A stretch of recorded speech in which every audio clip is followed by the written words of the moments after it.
En à peine 2 heures, Nicolas Tello a vu sa maison submergée.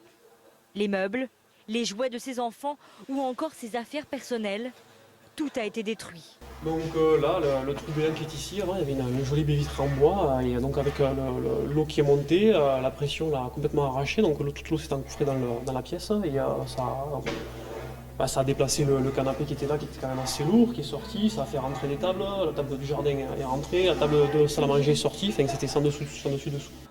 Plusieurs amis sont venus l'aider à déblayer. Comme partout dans le village, tout le monde met la main à la pâte.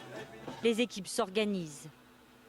Nathalie et sa mère Roselyne, elles, ont vu l'eau monter jusqu'au seuil de leur maison. Voilà, 6 marches. Il y a 8 ans, c'était monté qu'à la deuxième. Mais là, maintenant... Vous n'aviez jamais vu ça avant? Non, moi non. Leur voiture a été déplacée par la force du courant. Leur garage rempli de boue. Dès que l'orage s'est arrêté, l'eau est arrivée en vague. Voilà, on a une vague de 1,60 m, donc voyez les dégâts. Ici, sur les rives de l'Hérault, il est tombé en une seule soirée l'équivalent de 6 mois de pluie. Un record, les habitants n'avaient pas vu ça depuis 45 ans. Les vignes, les routes et même les champs sont toujours inondés.